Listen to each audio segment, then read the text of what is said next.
أعوذ بالله من الشيطان الرجيم بسم الله الرحمن الرحيم. In the name of Allah, the most gracious, the most merciful. With another question, we will start this class.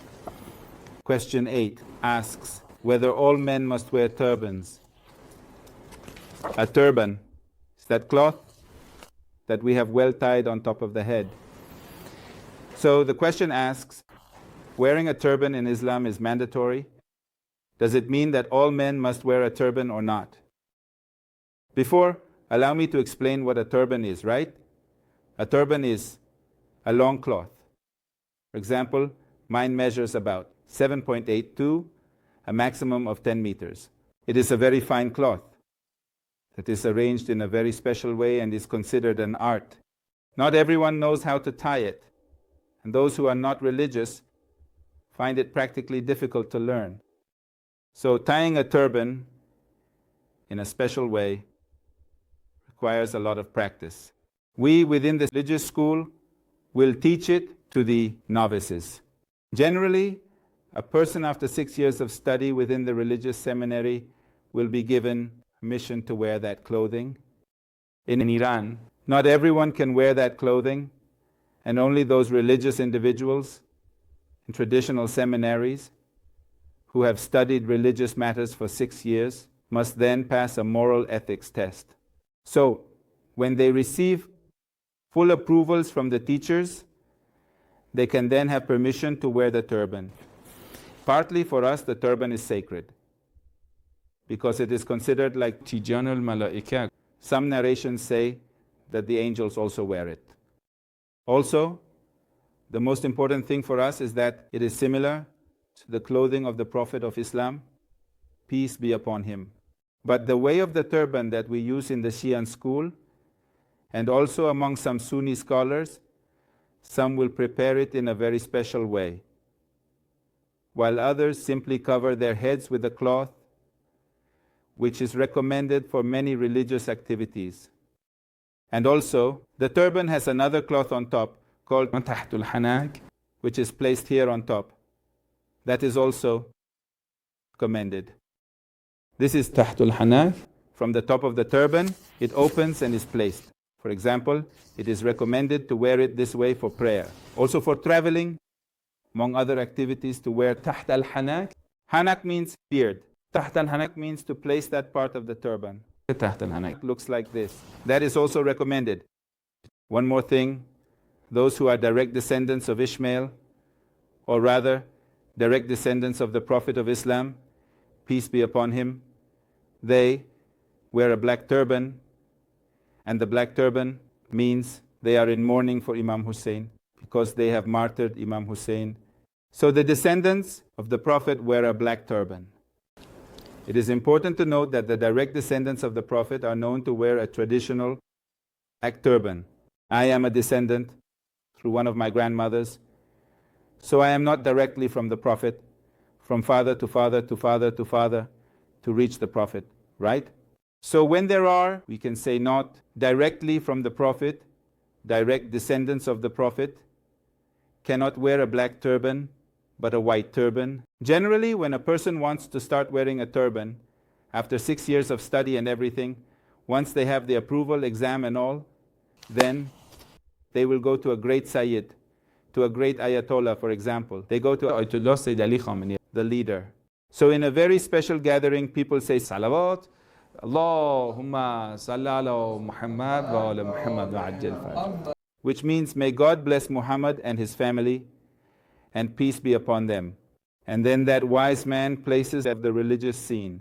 For many people, for example, in Iran, Lebanon and Iraq, the way of wearing a turban is the same, but there are ethnicities that have a turban as part of their own clothing, but they will not use it as we have, put it on. For example, as you know, there is an ethnicity called Kurds. The Kurds practically dress in traditional clothing and wear a turban. Or in the southern province of Khorasan, where many are Sunni, Shia.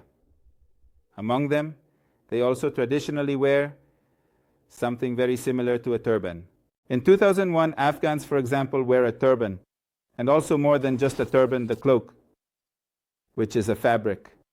For example, when we are in summer, we use it with a light fabric. And when we are in winter, we will use a thicker one. It is also recommended. So the turban and the aba are two traditionally recommended garments for Muslims. And culturally, they are mostly used as religious clothing by those who have had religious studies in contemporary times. I am going to tell you two things you don't know.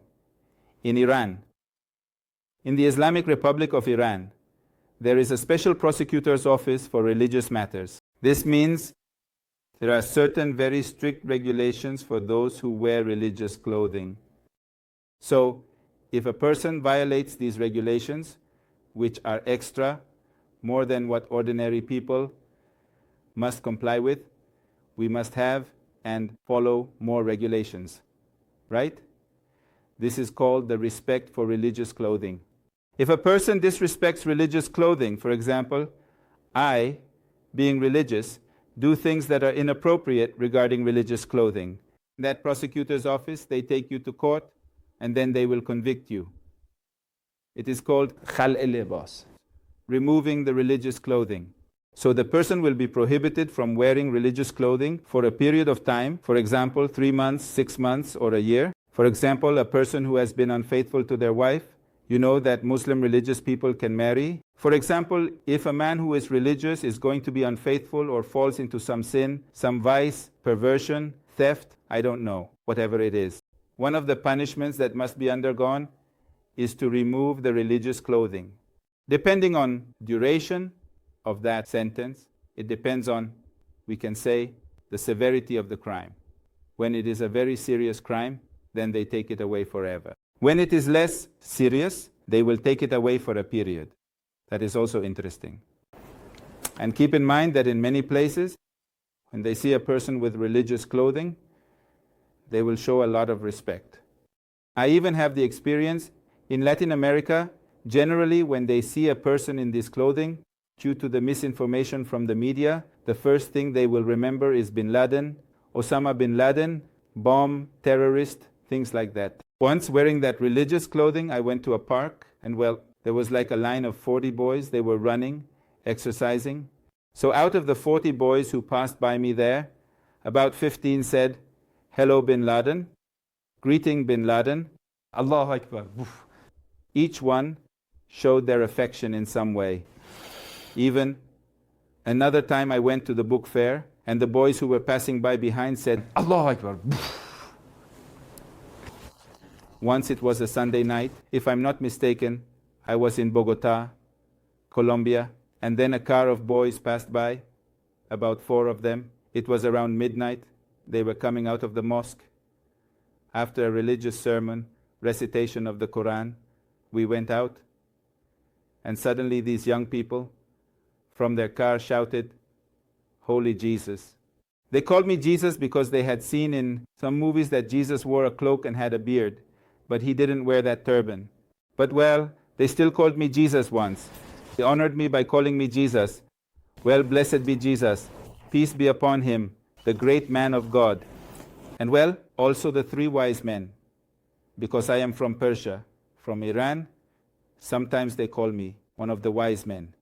But the important thing is to know that generally in Iranian, Arab, Iraqi culture, and also Lebanon, where Shia people wear this clothing, there are many norms and many rules. But in other Islamic schools, there are generally more facilities to wear that clothing, but the way they prepare it is also different. When we are going to put on the clothing, we can wear that clothing in 2 ways. We can put it on over the head, and we can also put it on over the knee, but it is recommended to put it on while standing, and it will be adjusted in front of a mirror. And during prayer in the mosque, the religious people dress in that clothing. Any other questions?